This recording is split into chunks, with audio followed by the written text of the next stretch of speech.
I'm actually looking down here just to see if the live feed kicked in. I'm sure it's live. We'll find out. Thank you for joining us for Dynasty Theory. I'm your host, John Bauer. You can find me on Twitter at The Bauer Club. As always, I am joined by Mitch Sorensen, and that's at DynoMC on Twitter. Mitch, we have the new feed. We are doing our first ever live stream.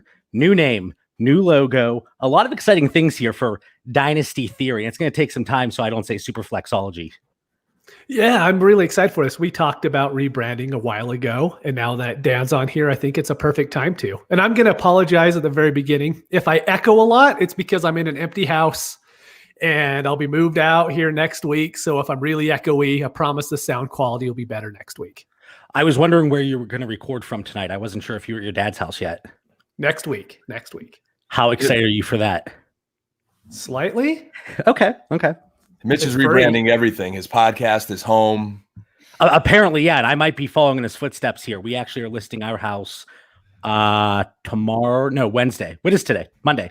We're doing it Wednesday. So we'll see how it goes. And then you already heard him, but we're also joined by Dan Lamagna. And he also went through a little bit of rebranding himself. He is now at FF Coach Dan on Twitter. So Dan, why the rebrand? One, I'm trying to keep up with you guys. You know, you're rebranding everything, the podcast, your homes. So at least I could do is the Twitter handle. I was not allowed to change it during the Scott Fish Bowl. He didn't want anyone changing their Twitter handles. So to, continue to do the deep dive into the fantasy world and spinning off my coaching background, it was time for a change.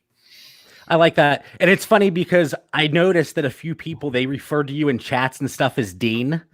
So I think the Twitter handle threw them off just a little bit. Yeah, that was becoming the norm, and that was also the title of my old position at Lackawanna College. I got a new position, so the old Twitter handle was gone. It was time to go. So happy to rebrand with you, gentlemen. I was going to say it was your old position. Hopefully you didn't get demoted from it. No, it was a promotion, thank God. Well, good. That's good to hear. So first off, before we really get started, as you noticed in our intro, we did not say we are a proud member of the Full-Time Fantasy Network. We want to extend a huge thank you to the Full-Time Fantasy Network and especially Jim Day. Jim, if you're listening, thank you for extending the invitation to us for us to come on the network and to really give us an opportunity when, let's be honest, there really weren't that many for the Superflexology crew. But we are moving on. We are once again an independent podcast. We're hitting the free agent market. Let's see what contract is out there for us. We're going boom or bust, guys. We're going for the big contract here. But again, thank you so much to the Full-Time Fantasy Network. Now let's get into the fun stuff. Let's get into the meat of the show. And guys, it's Combine Week. As you can tell from the name of this episode, Combine Chaos. Dan's over there rubbing his hands together. This is the time of year when people plant their flags and anything they can, they will say and use to support their narrative. And I'm sure we're going to get it into tonight, but the big thing on Twitter today was Joe Burrow and those tiny hands of his. Your hands are what are you coming at 9? 9. Yep. Yeah. You can't play quarterback in the NFL. So that's going to be an interesting topic throughout the whole offseason. Well, his hands are too small. So if you didn't like a player coming into this week, anything that happens here, if it supports your narrative, you're going to use that in your debates, your discussions, your dynasty values, I'm sure. And it shouldn't be that way. And if there's something that doesn't support your narrative, and you guys know this, we're going to see, it was just one event. It was just the combine, and it really doesn't mean too much. So we had the quarterbacks, wide receivers, and tight ends. They took their measurements today, and they hit the field for their first for the field events on Thursday. Running backs, that's the big day here for the combine. They hit the field on Friday. So it's going to be a very exciting week. And I'm waiting for, and do you guys have a prediction? The first topless gym selfie, who it's going to be from? Last year was DK Metcalf, and people went nuts. So who's going to make the hot or not list this year? Austin Eckler had one today already. That was all over Twitter. So I think that counts. No. Incoming rookies. And that's actually why I brought it up. I saw that and people were all up in arms about it. But again, so quarterbacks, wide receivers, tight ends, they hit the field Thursday. Running backs, they hit the field on Friday. Measurements for the quarterbacks, wide receivers, tight ends took place today.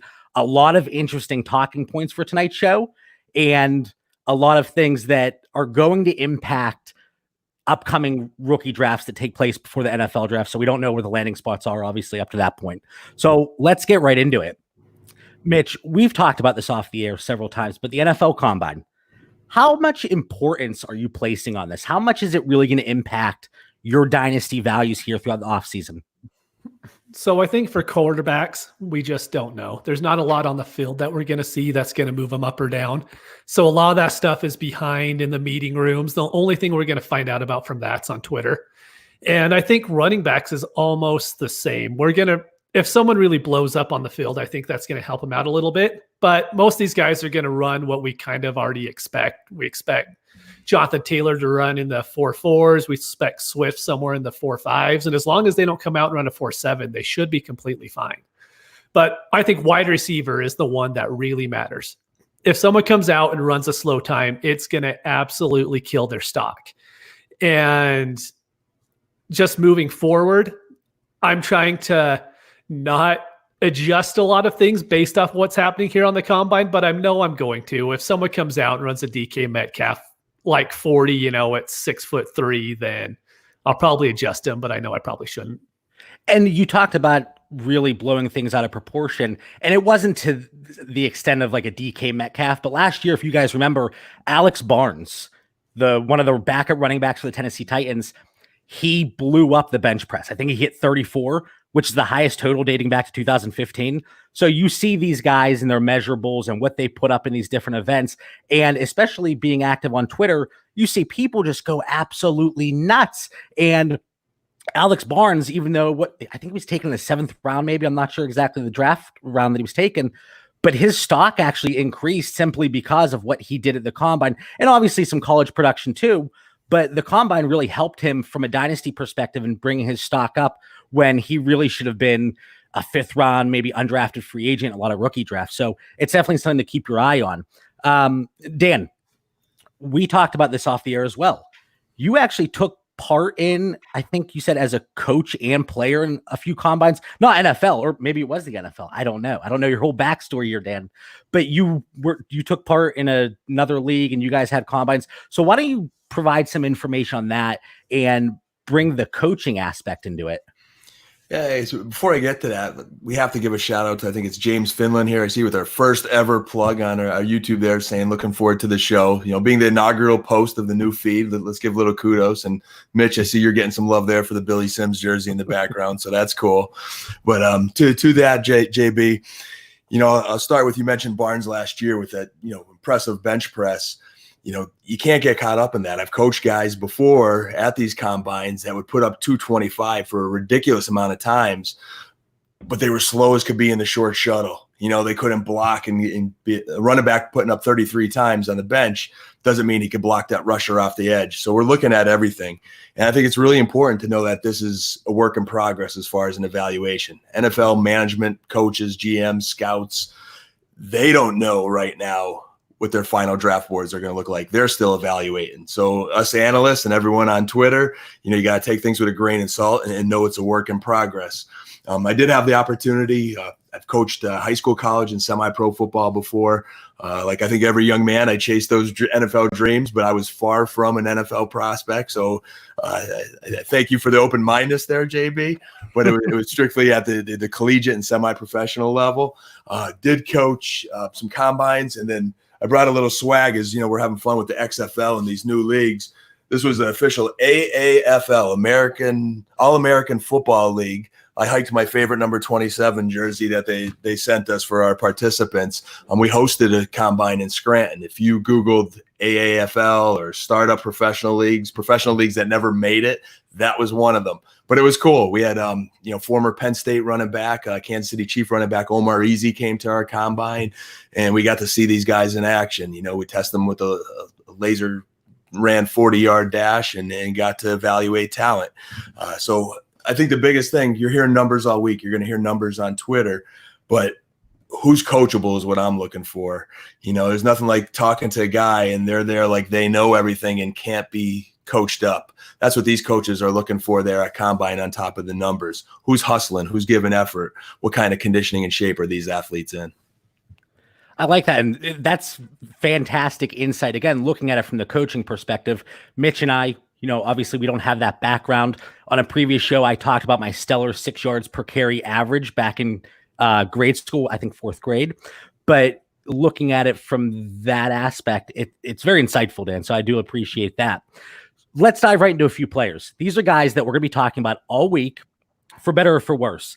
And Dan, we're going to start with you because you mentioned being coachable and having a good attitude. And this is a player that you've knocked throughout the offseason already. I know it's early in the offseason. We're only here February 24th. But you've been knocking Joe Burrow, and you have a little bit of concern. And just like Mitch said, there's not much on-field action for the quarterback, so there's not a lot that we can take away.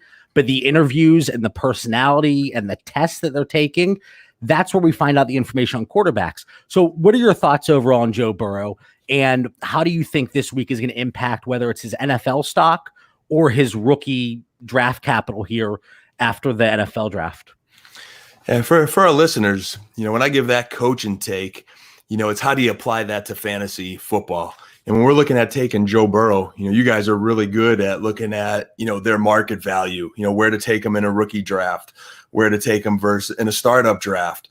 I'm giving this insight to be able to compare, hey, is it Joe Burrow or the next guy? When we're going to talk about Tua, when you're looking at his value versus a Sam Darnold and looking forward. My issue is with Joe Burrow. I mean, hey, he's going to be a good NFL quarterback. I'd be shocked if he wasn't. So I'm not knocking him and saying he's not the clear number one in this class, because he is. His numbers were off the charts. Things we know about him: great release, great accuracy, anticipation to all the tight windows. I was watching film tonight, not just on Burrow, but your boy Jefferson that we're going to talk about later, Mitch. And you can see this guy can make the throws. His coaches are praising him for his leadership and toughness.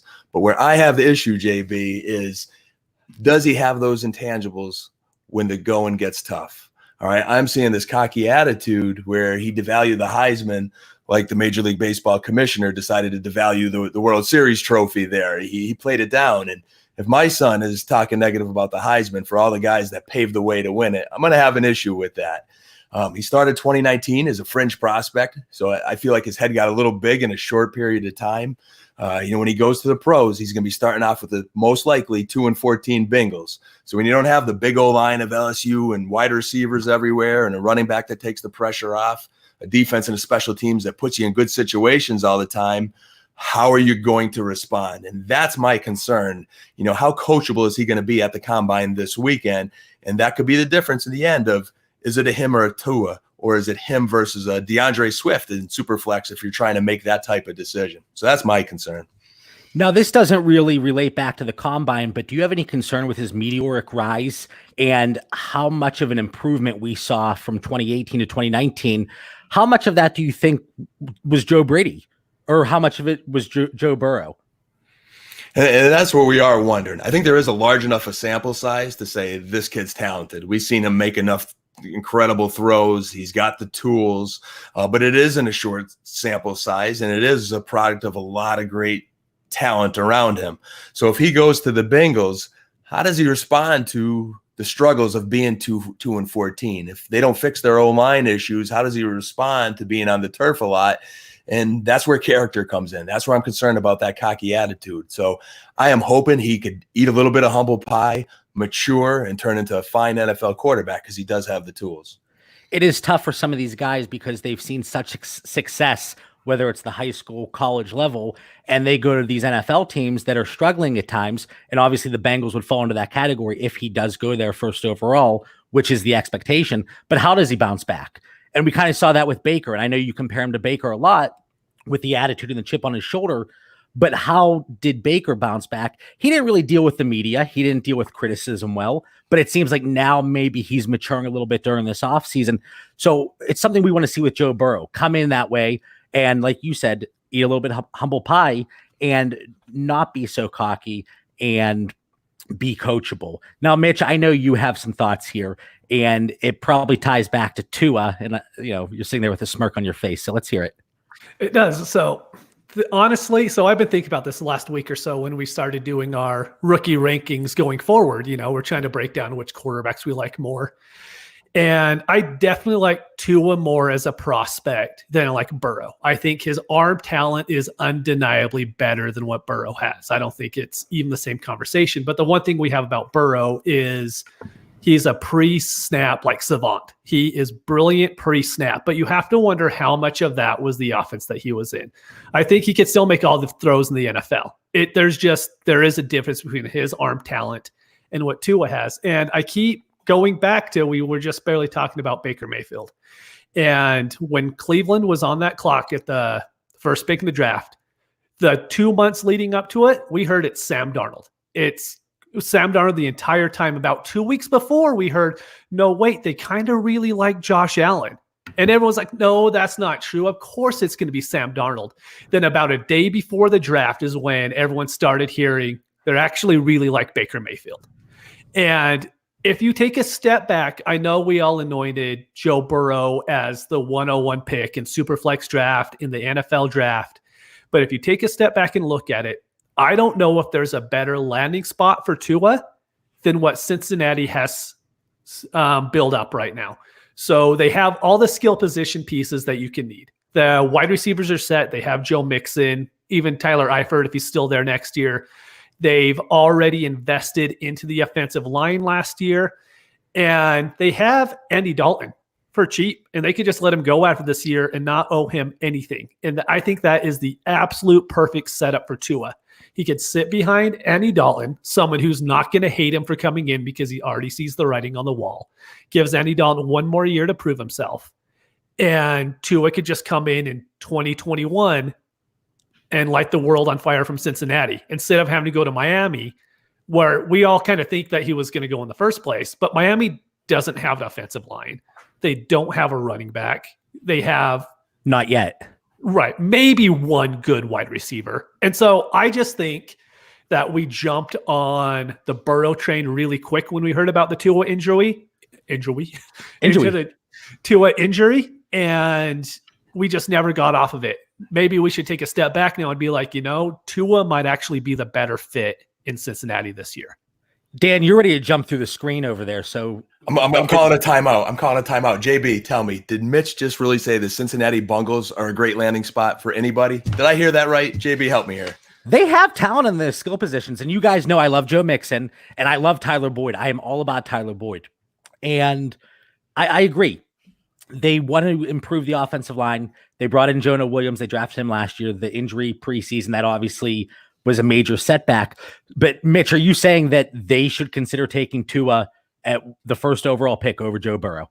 Yeah, I think Tua is the better prospect. So, of course, this is all if his medical's clear. If his medical's clear and you're happy with it, then yes, they should take him over Burrow. So let's paint this scenario. Tua is healthy. Burrow goes in, throws a good combine despite the 9-inch hands, shows he could throw an NFL ball, but says, I do not want to be traded to this, or I do not want to be drafted to the Cincinnati Bengals. He says he has all the leverage. So if he plays that card, like we've seen played in the draft before, I'm looking at, does Miami trade up, from the number 5 spot? Do a Chargers trade up from a 6 spot? Does the Bucs get enticed with Winston in their 14th, getting really out of the box there? There's some scenarios. It's an interesting thought. And here's what I'm thinking. So you have an organization like the Cincinnati Bengals. They have to hit this first overall pick. So barring anything where Joe Burrow comes in and says, I don't want to play for the Bengals, I don't want them to draft me. So that situation aside, he's a safer play for the Bengals. You need to sell tickets, right? You're not going to do it with Andy Dalton at quarterback. We saw that last year. And let's just say, I know everything's pointing upwards for Tua. What if there's a setback? What if he comes back in 2021 or even in 2020 and he's not who we've seen in the past? Joe Burrow, I think, is a safer play for them. And that's probably the reason why we're not hearing Tua at 101. Yeah, Tua wants to go to my Cowboys too. That's on record. Just saying. That's true. That's funny how many prospects want to go play for the Cowboys. Like, I bet if you ask all the players, I bet 40% of them would say they want to go to the Cowboys. It's America's team, Mitch. Come on. Yeah, it's something, all right. Yeah.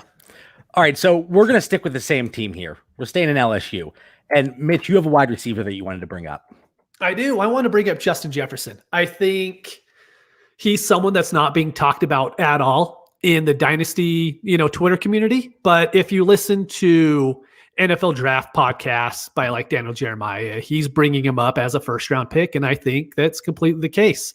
So with Justin Jefferson, you're getting a slot wide receiver. He's not good outside. He played outside a fair bit in 2018 and didn't do well at all. So what they did in 2019 is they moved him into the slot, and they played him exclusively there. I think he had like 2 or 3 snaps outside, and that was it. But the great thing about Jefferson is he's very good against the zone. Like, if you look up, a PFF has it written down, but if you look him up compared to man, compared to zone, he's one of the best wide receivers that we've seen, against the zone defense in quite some time. But that could also be because of the offense that he was in. So that's the little bit of kickback we're probably going to see a lot. But so going into this, I thought he was going to be 6'3", 192 pounds, because that's what LSU had him listed at.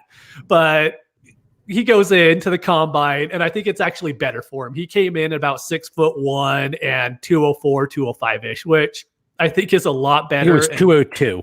202. Yeah, so close enough. But I think if you look at him, go and watch his game film from the championship game against Oklahoma. Oklahoma doesn't have a good defense, but they definitely have athletes at defense. They have guys that could run. And he was running past him. He put up an unbelievable game in that. And if you kind of comp him to an NFL player, I think he's Tyler Boyd. If you look at Tyler Boyd coming out, he has exact same measurables. Tyler Boyd around a 4.58. I bet Jefferson is really close to a 4.58 to a 4.60. And better hope so. He was a 4.88 in high school. And I know obviously some time has passed, but he's got to see a big improvement from that. He was, but if you see 4.88 and you watch him on the field, he doesn't run 4.88. He's running past guys. And even with that smaller frame that he has, his first touchdown pass against Oklahoma, he carried a guy 5 yards into the end zone. And that was after already breaking a tackle at like the 7. And I always have this thing for slot wide receivers. I don't know why, but I always draft them a little bit higher than I should. I'm the same Jamison with Christian Crowder. Kirk. Yeah, Jamison Crowder. And I don't know why, but I really like slot wide receivers coming into the NFL. I think it's cheap PPR points. And for me, he's my wide receiver 3 behind CeeDee Lamb and why are you shaking your head? And Judy. Respectfully disagree, Mr. Sorensen. I agree that Jefferson's a good football player. You've got me watching this film a little bit extra. I definitely see how he breaks down that zone defense, especially in the red zone. He really had a knack for getting open and finding the football. But when you say run by these guys, I'd say barely. The separation is minimal, but he did do a good job of going after the football. But if you're not getting a lot of separation at the college level, and that's when Burrow's picking these defenses apart because he has, he could pretty much make a fire back there. He's got so much time to throw. What's it going to be like in the NFL when the real rush is coming and the defensive backs are even better? So I do think he's good. I'm not knocking on Mr. Jefferson, but when you talk about wide receivers that nobody's talking about, I think there's guys higher for the rookie drafts than Mr. Jefferson. And at some point, JB is going to set me up with my guy. I will, but I have one thing I want to bring up. So we talk about their 40 times, and we talked about obviously the horrific 4.88 back in the day for Jefferson and the expectation. Mitch, what did you say you expected him to be at here in the combine? I bet you're right at 4.60, right? Maybe a little bit under 4.58, somewhere right around there. I don't think he's going to be higher than that. So going back to 2015, and as you can tell from previous comments, I've really dug into the combine results. There has not been a wide receiver since 2015, at least 2015, it could go even further, that ran over a 4.53 at the combine and was taken in the first round. So he falls in that 4.8, 4.6 category. I based on the recent history, I'd be very surprised to see him taken in the first round. But one thing that I will say, we've seen the projections and we've seen what people are saying, how many wide receivers could be taken in the first, second, and third rounds this year. If all of those wide receivers are taken that early, does it almost diminish their value when you're looking at strictly draft capital? So we know the cutoff is third round for running backs and wide receivers. After that, there's a cliff, and there's definitely a lack of production, whether it's the actual NFL or it's fantasy output. But if you have all those players taken in the third round, a guy that might have been taken in the fifth, if you look at it, the whole picture, maybe a third round grade, maybe a second round grade, it doesn't mean what it did in past years. What are your guys' thoughts on that? To one of Mitchell's points is, did you just full name him Mitchell? Every once in a while I throw a Mitchell in there, especially when we're debating. Right. So with this one here, and I give credit where it's due too. I mean, there's 40 speed and then there's game speed. He does do a good job of running by people and finding those open areas. Sometimes you are faster on that turf than you are, running that straight line 40. 111 catches, that's nothing to sneeze at by any means, no matter what your system is. So he has produced. But to your point, John, if he goes a little bit later because of that speed and the teams are investing a little bit in him, and we don't know how that 4.6, 4.7 speed is going to translate to NFL, there's a higher risk there. So that concerns me. I think Mitch is going to draft him before me in whatever startup you guys coax me into in the upcoming weeks. Mitch, where are you looking to take him today? Not even knowing the landing spot. Where are you taking him in Superflex rookie drafts? I think I have him at right around 109, 110. 109 or 110. Yeah, wow. I have him right behind the running backs. But I have quite a few running backs in that first round, and I only have 3 wide receivers there, and he's the last wide receiver that I have in the first round.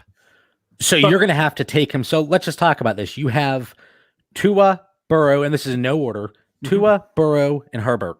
Mm-hmm. Those 3 are going to be first-round Superflex rookie picks here. And then you have Swift, Taylor, Dobbins. It sounds like Zach Moss is really popping up people's draft boards.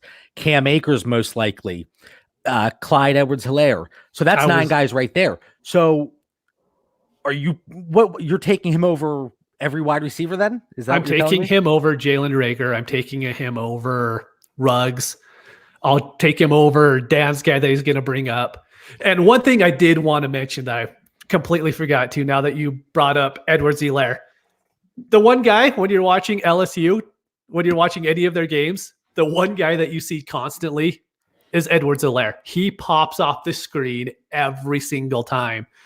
And another reason that I could be a little bit lower in Burrow is because I watched a lot of his tape, and Jefferson made him look really good on some throws. You could call them back shoulder throws if you want to, but the amount of Jefferson having to jump up, spin his body, catch it, and pretty much have to do a complete 180 to catch the ball.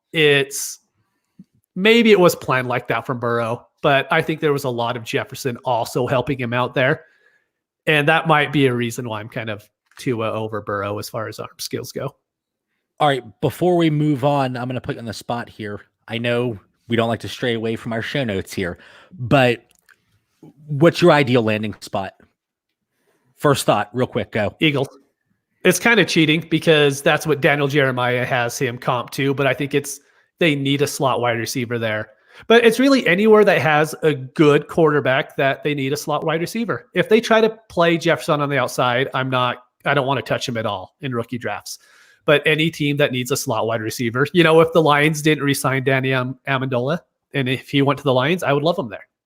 I think he's going to fit almost every team in the league except for Vikings and the Browns, because I don't think they're going to play a lot of 11 personnel. Right. We have a comment here from James, Jefferson to the Saints. Yeah, that's another really good one too. That sounds like a fantastic landing spot. And certainly the Saints or Eagles, it seems like every wide receiver, that kind of seems like the dream landing spot just because they're completely depleted. Greg Ward was their premier wide receiver last year. So anybody that lands in the Eagles, their stock is going to rise instantly. So Eagles, Saints, I think they're both fantastic landing spots, not just for Justin Jefferson, but a lot of the wide receivers that we're going to talk about. Now, Dan, let's transition over to you. You have a wide receiver that you want to bring up, and I know that you guys were going back and forth in our chat earlier today of who was the better prospect. Yes. See, I think Mitch is on the right area of when a top receiver should go in that 109 range. I just think he has the receiver wrong. Laviska Shenault Jr., 6'2", 220. This dude is a football player, man. He can move.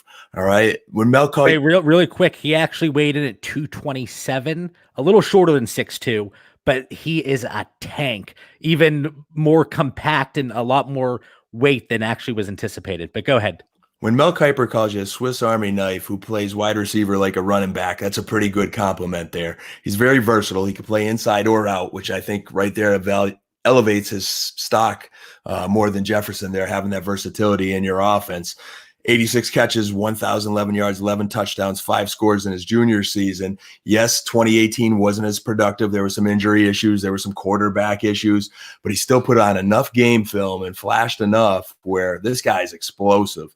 And I think when we're looking at rookie draft, superflex, fantasy football, what are we looking for? Are we looking for just a guy that is a safe pick? Or are you looking for a guy with the potential to break out and be something more? Where, we're looking for those Alvin Kamaras, those, pick some guys that just kind of burst out on the scene and could win you a league. I think he has that sleeper potential. He does need to develop, all right, as a route runner, but I think that will come with reps. So I think the concerns with him are things that are going to be okay with reps and proper conditioning, getting ready for the NFL. But I love his talent. So for me, I'm Chenault all the way. So we're looking at DLF mock ADP, and this is Superflex, of course. Chenault is currently going 201. And of course, things are going to change with the hype and especially these measurements that we've already seen. So if you do a mock draft or a startup starting today, I'm sure things are going to shift around a little bit because that's how quickly the Dynasty community changes their mind. We're a very fickle group. But you look at the ADP, Chenault's going 201. Jefferson's actually dropping down to 204. And again, a lot could change. But Mitch, I think you're taking Jefferson here at 109. Might be a little bit of a reach, but you're saying you would definitely take him ahead of Chenault, despite these measurements that people were just going ooh and ah over. I would. I think Chenault is the better talent, without a doubt. I don't think there's a hesitation there. My issue with Chenault is he had turf toe in 2018. He tore his left labrum in 2018. He had an upper core injury in 2019. And if he was playing in the NFL, because they don't do it in college, but in the NFL, he would have had an injury designation every single game this year. And when I'm going through my lineups each week, and I almost always play wide receivers against the position. So I'll go and look who the cornerback they're facing. I'll see how good that team did against wide receivers. And if I keep seeing the same wide receiver pop up with an injury designation, I'm not going to want to play him over someone else that has an easier defense to go up against. So my biggest issue with Chenault is I just don't know if I could trust him week to week. And if I'm going to be spending, a first round or a high second round pick on him, I want someone who I'm going to be able to have a little bit more faith in my lineup each week. Or if I'm going to really go for a home run, I'd probably pick a running back at that point instead. Good points, Mitch. But on the flip side, do you take Jefferson at 109 to 204, that range we're talking about, to have like the next Allen Hurns, or do you roll the dice on Chenault and maybe get, something more that could be explosive and can be a star in the NFL? When looking at potential, what's that? I was just going to say, it'll be more like Keenan Allen, Tyler Boyd type of slot work there. I appreciate those comps, but they're for Chenault, not for Jefferson. Oh, my bad. Yeah. I thought that was Zeke Elliott. Someone had a good point on Twitter about like Zeke Elliott and Chenault. They look really close. Body type, basically. Yeah. It's crazy. Like Dan said, it's basically, or maybe Mitch, you said it. It's basically a running back playing wide receiver with his build and his physique. His highlight film is very impressive. And I think what'll be interesting, we look at the combine, what are his measures going to be? He runs a real fast 40 and a good shuttle. That's going to help his case. And then when we get to the NFL draft, what kind of wide receiver run are we going to see? That will impact a lot how high these go, and it will impact where we probably take them in the draft. Looking at teams that need wide receiver, here's just some predictions. I think it would be a reach for the Jets. They need a wide receiver, but at number 11, I think they have to go O-line. They have to protect their franchise quarterback. I could see the Raiders getting CeeDee Lamb, which is not news, at 12. Colts Judy at 13. If you want to flip them. There's some premier guys. The highest I see Chenault going is 15 to Denver, repeating the Colorado luck where they took Lindsey and then maybe they have a good relationship up there in Colorado in his home state. I could see that. But if it's too early based on the scouts' talent, and also to that Denver point, picture Sutton, Fant, and Chenault Or if, our listeners are saying, hey, we like what Mitch is saying here with Jefferson, maybe Jefferson's the guy that goes early and that offense with Drew Lock really starts to build. But probable landing spots are Philadelphia 21, the Bills 22. They're prime real estate spots for either receiver. You look at the metrics and the measurables, both guys, they check the boxes. You look at their market share targets, their catch percentage, their breakout age, their college dominator. They check the boxes, and we talk about minimum thresholds all the time. And well, if your breakout age was this, you have less of a chance to be an NFL producer. Both check those boxes, like I said. The concern, and Mitch, go ahead, Dan. If I could just have one more checked box that you're talking about, JB. I mentioned to you guys, I got a good contact out there in Colorado, and he says he's a real high character kid. I think he lost his dad at a young age, so we'll strike some hard chords here. His goal was to play NFL football for his dad he lost, so I think he's going in motivated too, and hopefully we see that at the combine. And you're really bringing everybody down there. Sorry. Trying to keep it upbeat, Dan. Come on. No, but, checking these boxes, BMI, it's all over Twitter now. That is the big topic of discussion here, especially for wide receivers and running backs. But it seems like both check that box. They meet the minimum threshold that people are looking at. That 40 time for Jefferson, though, I'm going to bring it up one last time. That is going to be huge, and that's going to be one of the big things that I'm keeping an eye on. It looks like a lot of people, they have him projected as a first or second round draft grade. I'd be very surprised if he falls in his 40 time based on what you're projecting that he's going to land that first round draft capital. And not to say that second round draft capital is a death sentence, because by no means it is, but it's definitely something we want to keep our eye on with this plethora of wide receiving talent coming out this year. You guys have anything else there? Anything else on Jefferson, Chenault, before we move on? I'm ready to compare him to these other receivers you're about to bring up. You guys are deep diving on me here. We have two more receivers, but before that, I'm going to throw a running back in here. And I don't really have a take on this guy.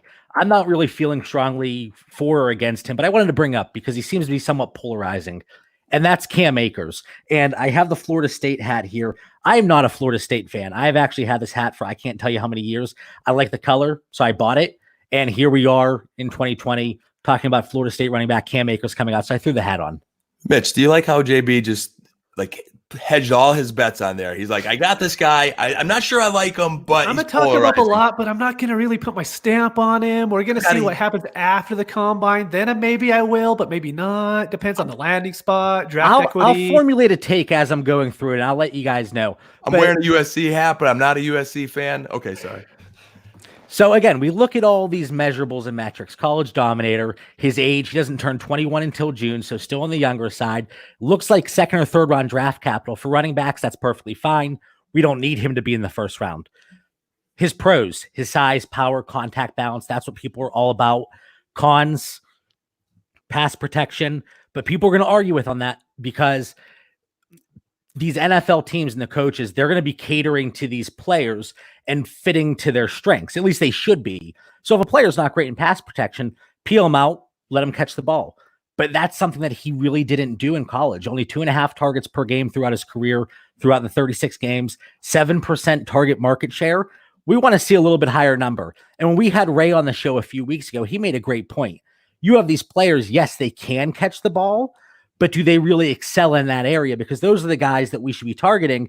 And that's where a guy like Edwards-Helaire pops in. But Cam Akers, there are question marks there. A comp that I've seen that I really, really like, Mark Ingram. And we all know that I love Mark Ingram. Powerful guys. It can be used in the passing game, but he doesn't exactly excel in that area. So he's coming in right around that running back 5 range, it looks like, in terms of the NFL draft. That's where people have him projected. And he's currently going 110 in rookie mock drafts according to DLF. And again, that's super flex. So guys, one, any concern with whether it's the 40 time, it looks like he's projected right around a 4.5, but some people have said it could be even lower. If he drops in that 4th round, there is a growing concern. But if he falls in the 2nd or 3rd round, like I said, that's perfectly fine. That's right in the wheelhouse for successful running backs. 110 in rookie drafts. Are you guys comfortable taking him there? I'm not, and for some of the reasons you said, I'm not concerned about his 40 time. I got to watch some of his, highlight film, and I love watching the kid run. I think everybody does. That's why he's very attractive at this point. But you lost me at pass pro. I think in your notes, JB, you mentioned some fumble concerns. You just talked about minimal targets. I mean, if I'm an NFL team, and at this point, I mentioned I watch highlights. They're breaking down individual games. And if they don't see him pass blocking, it's going to be very hard for him to get on that field. And then he's not catching either. So that's two things we got to work on. And then if he has trouble holding the ball too in the NFL, that's not going to fly. So I like his running talent. He seems, he's a stocky kid. Mark Ingram's a very good comparison, but he's far away from being a Mark Ingram in my eyes. Someone that you brought up earlier, John, was how does he compare to David Montgomery? Because there's so many broken tackles. I mean, if you look on Akers, he breaks 5 tackles a game, 7 tackles, 11 tackles a game. Did I say Akers or Montgomery there? No, you were good. Yeah, I'm good. Montgomery. Yeah, you're good. Keep rolling. Yeah, so Akers breaks all those tackles, and then Montgomery did the same thing. And Montgomery had very little passing game production when he was in college as well. So I actually think it's a really good comparison, but I think Akers is going to be a little bit more athletic. So he's going to pop a little bit more in people's models. And my biggest worry with him is he didn't have a good offensive line for the last 3 years, as we all know. How many bad runs would he have just because he didn't really know what was going to happen in front of him? So he was trying to make stuff happen a lot, trying to beat guys individually. And I worry they got a whole bunch of bad habits by doing that. Something I don't know for sure. We won't know till he's in the NFL. But I think it's something to definitely worry about. A running back trying to make space every single play. Is he going to try to do that in the NFL as well? Or is he going to be able to hit the hole and just take it from there? So you're saying as opposed to maybe just getting 2 or 3 yards because of what he was trying to do, he may have lost yards. And, while the offensive line was bad, and a lot of people make that excuse for him, it's kind of like what we see with Jalen Reagor, right? Yeah. Well, his production, his counting stats, they were down in 2019, but that's because of the passing game and the quarterback situation and the way the team operated. But it's very similar with Cam Akers, and you see that excuse made for him a lot. What would he do with a good offensive line? Hopefully we have the opportunity to find out here. And I think his 40 time is probably going to be critical for him, because if his 40 time is a little bit lower, and I'm not as concerned about this for running backs, but what's going to stand out for him? Right. Because how many good running backs have we seen throughout the year that they look like good runners and they just never materialize in the NFL?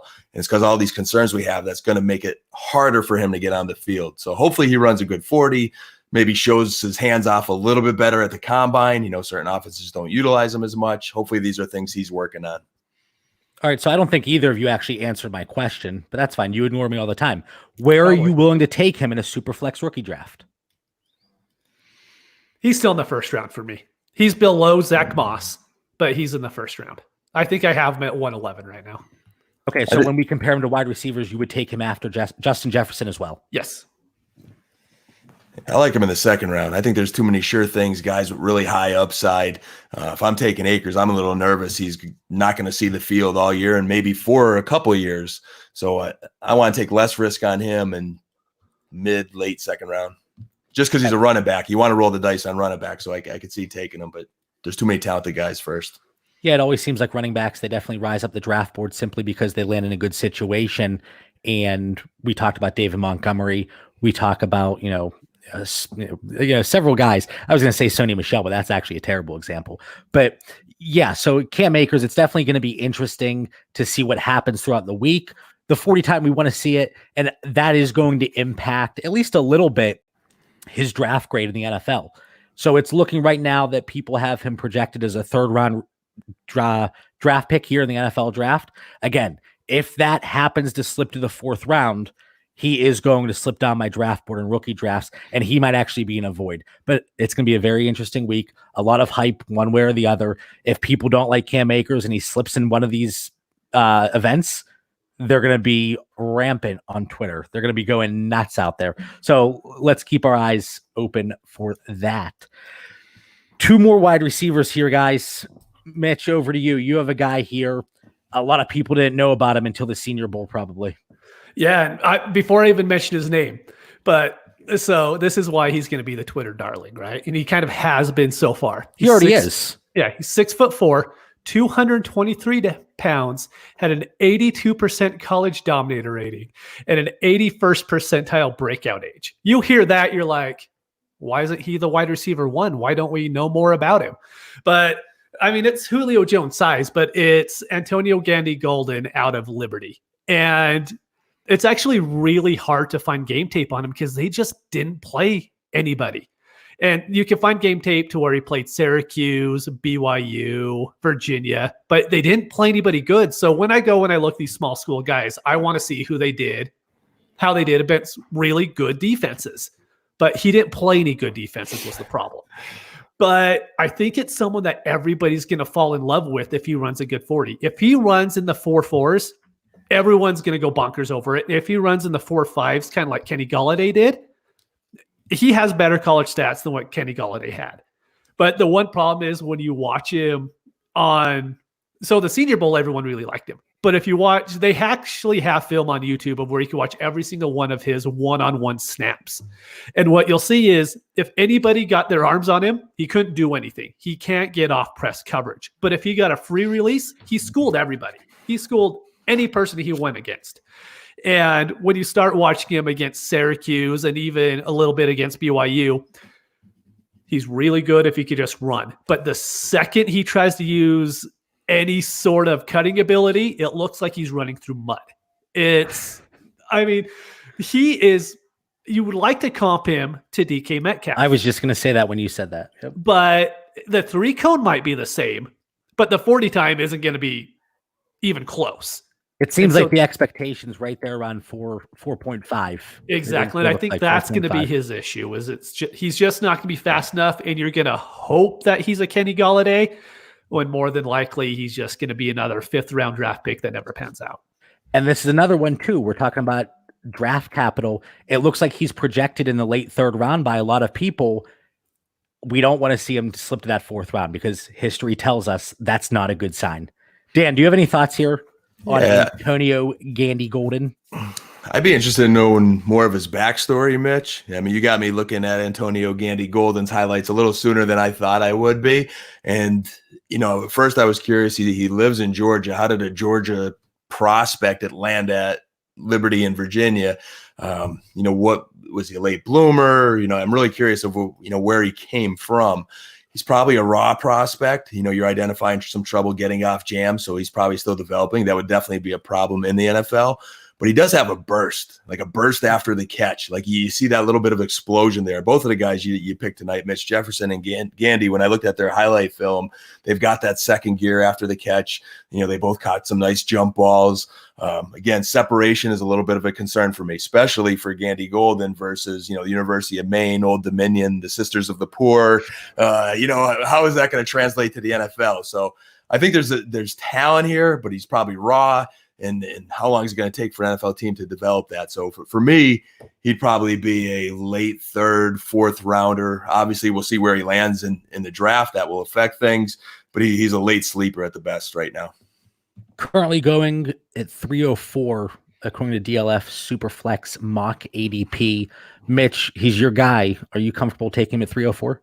He's not my guy. I just want to bring him up because Twitter's going to. Oh, so he's just a guy. Yeah, so he's just you get guy. On me. He's hedging like you now. You get on me for bringing up Cam Akers, but then you're going to do the same exact thing 5 minutes later. We're allowed to bring up players that we might not like, but that everyone's going to hear about. And so that was my take on him. Listeners, do you hear these guys hedging their bets? I hope everybody's noting this. How about this for not a hedge? Probably just don't want to draft him unless it's a 4th round draft pick. Okay, so 304, you're not willing to take him then? No, because I think there's still better players. So you gave our listeners who have 4th round picks like me, because I traded my 1st, 2nd, and 3rd somebody to pick. Yeah, thank you. Appreciate that. That helps. But if he does show off this week, good luck getting him in the 4th round. Exactly. Because, that's the thing. We know how quickly people react. Yeah. And so really quick before we jump on the next guy, now that you brought that up, if you're going to do startup drafts and if you could do them with rookies included, doing them right now is such a great time because people see that dynasty hype and everybody gets overdrafted. Every single player jumps up 10 spots higher than they should. And then you have a guy who, let's just say Gandy Golden runs a 4.45. he's going to end up going in the 6th round in startups. People are just going to jump him up that high. And as long as you don't buy the rookie fever, just get veterans this early in the draft and don't even worry about rookies. There's tremendous value right now in startups. And if you look at the DLF ADP, I think Robert Woods is coming in right around 32, which is absurd with what we just saw him do this season. I'm not saying he should be a first-round startup draft pick, which, Mitch, you and I we did see that last offseason in one league. But to look at a wide receiver because he's, 27 years old, and we're obviously seeing it with Keenan Allen, we're seeing it with Kenny Golladay. These players that are high-end assets are getting discounted simply because of their age. So you can certainly take advantage of that in startups right now. And hell, the rookies don't even have to be included. We're seeing it with rookie draft picks. We got Allen Robinson in one draft that we were co-owning after the 204. If you're in an existing league, good luck getting Allen Robinson for the 204 straight up, because it's not going to happen. So definitely take advantage. If you're taking part in startups, there's going to be tremendous value slipping down the draft boards from these veterans, because it is rookie hype season. The combine, it's pretty much the official start of the next year. It's the first big event. We have the combine, free agency kicks in, NFL draft. So the hype is building, and it really is a good time to take advantage of those values that are all over the map. One last guy I want to bring up, and it's great timing because we just found out today that Tyler Johnson is not going to be taking part in the on-field events here at the Combine. And there's a few things here. One, he didn't take part, the Shrine Game? Mm-hmm. Because he backed out of that. He wanted to preserve himself for the Combine. Well, now he's backing out of the on-field events. And Mitch, I told you I had a little anecdote here, and I had a comparison to my personal life. So when I had my learner's permit, before my driver's license, I pushed off getting my license as long as I could. And I said, I'm going to get it. So the day before my permit expired, I went to take my driver's test. Guess what? This is a true story. I hit a curb in the parking lot. He said, pull into the spot. You failed. That is what we're seeing with Tyler Johnson. He's the equivalent to me having my driver's permit so many years ago. He's going to keep pushing it off. And he's a senior. We already see all the numbers and all the metrics and the information we have on these wide receivers that don't come out early. And it seems like that's a big red flag these days. If you don't come out early, if you don't come out as a junior, the probability that you're a hit in the NFL, it seems to be decreasing. And he already has a 3rd round draft grade. Again, if he doesn't take part in these combine events, which he's not, and he slips into the 4th round, I don't want anything to do with him. So he's currently going 208 in Superflex mocks. What are your guys' overall thoughts? He does have the good breakout age of 19. That's 90th percentile, 98th percentile in terms of college dominator rating, solid target market share. He turns 22 in August, so that's still not a concern. But he's not taking part in these events, something that we want to see. And this is where all the hype builds. So what are your thoughts? 208 right now. I have to assume that he's going to be dropping here just because he's not taking part this week. You raised some good and some concerning points on him. I think he's younger. Isn't he like not a true junior or something like that? Like there's... Well, he's a senior. He is a senior. So he's maybe, a senior. Yeah. So we just delete that part from when you do your edits, John. All right. I might have been looking at some old information there. You guys that are watching live, you're watching the sausage get made. And whenever you listen to this on iTunes, we are going to sound perfect. That was the first one there. I wasn't sure on the notes, but for me, his 4.6 40 is okay. Him not wanting to test out is concerning. Why will you not show us what you have there? He has back-to-back 1,000-yard seasons and double-digit scores, which is nice, but I don't. I watched his film, John. I'm seeing some body catches. He just looked like another receiver to me. He put up some stats. He's okay, but nothing there excited to me about the NFL. So for me, I take him at the end of the 4th round, and we'll see what his pro day looks like there when he's at his home turf. We'll see how much work he put in and if it paid off. Well, a lot of the issues that people have with him, it's his speed and athleticism, and that's what he's knocked for. So you're now masking that for a little bit longer. I don't know if I can say that I'm surprised. Again, he's putting off his driver's test. Hopefully he doesn't hit a curb. Dan brought up a great point there. So we're going back, we're watching these game tapes, all that we could see on YouTube and everything, because there's specific tapes that just show the plays that he ran, what he did well in. And the highlight reels, and that's what a lot of people look at. But yeah, if you're it's not even the reel, highlight reel, like you can watch the ones where it's every single one of his snaps as well. But like Dan brought up, when you watch him, he doesn't pop. He doesn't pop at all. He gets a lot of catches, but you watch all these other college prospects, you can start to buy into them. You're like, wow, they might be the best, wide receiver in their conference. But you look at Tyler Johnson and you're like, I guess I should like him because he has a really good dominator rating. He's going to pop on a lot of people's models, a lot of the analytical guys, right? That look at the metrics. 98th percentile, like I said, for college dominator rating, 90th percentile for breakout age, 36% target market share. This is what people are going to look at. And like I said, because of certain people's models, he really is going to rise in value from that regard. But then you have the film guys. I don't know.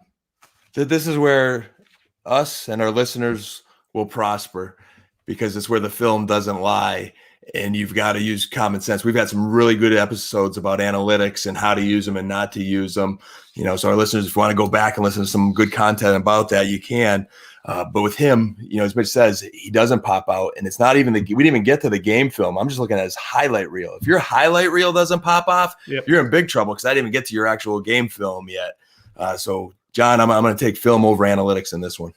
Yeah, and I don't know about you guys, but I don't trust pro day times at all when it comes to, because there's certain schools that are known that guys just run faster there, especially in the Pac-12. We hear about a lot. Oregon guys always run faster at their pro days. Washington, they always run faster. And I don't know a lot about Minnesota, but the same case could be there. It just might be a little bit more of a trackier field than what they have in Indy, and so it'll improve them by a few tenths of a second.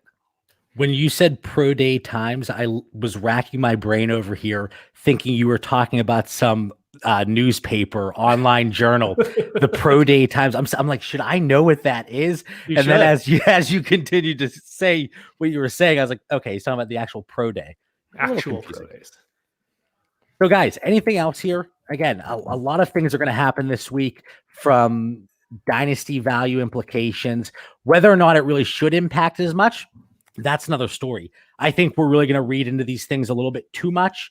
And yes, they're going to play a role, and they're going to impact the actual NFL draft capital. And when you start to pair things like the 40 time, then the breakout age, college dominator, and the NFL draft capital, you start to get more of a complete picture. And that's when we can really have a solid take on these players. But when you look at these one-off things, the bench press, the 40, the vertical, the 3-cone, hell, you look at strictly the 3-cone, DK Metcalf, he shouldn't have even been drafted last year, which everybody knows. But then you look at him in the gym with his shirt off, well, he should have been the first overall pick. So it's just funny how we pick and choose what we want to look at. But that's the NFL Combine in a nutshell.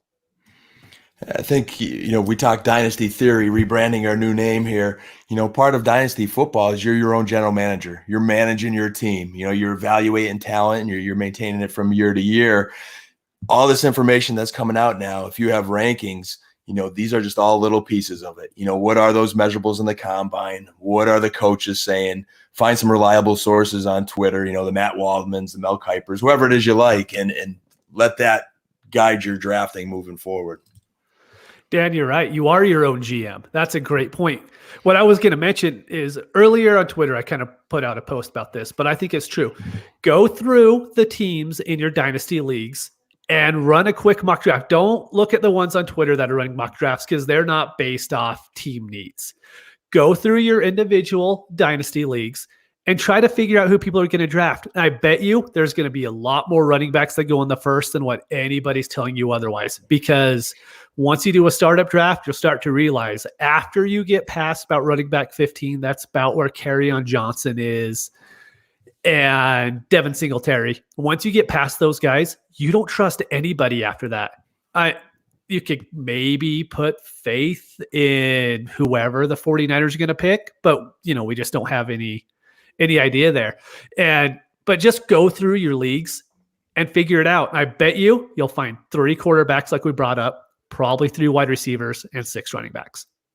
Great point. Great points. And you mentioned Devin Singletary. Mitch, he ran a 4.6 something at the combine last year.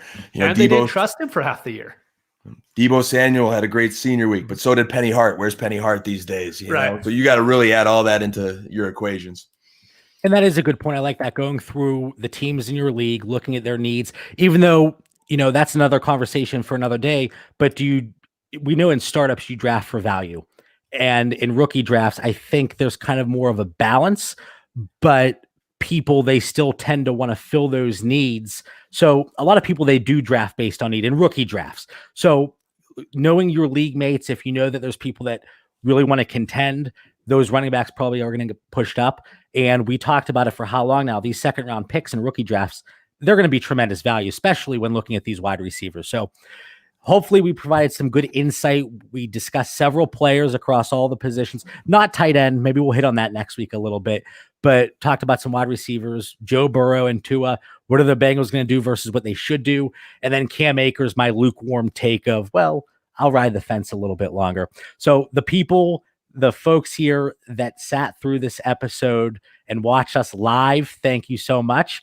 And guys, we made it through the first show, and it was tolerable, I'd say, not too bad. But thank you everybody for listening to Dynasty Theory. Find us on Twitter and Instagram at Dynasty Theory FF, and check out our Facebook page, Dynasty Theory Fantasy Football Show. We are also now doing the live stream, as you guys know, on YouTube. Find our channel, Dynasty Theory. Have a great night.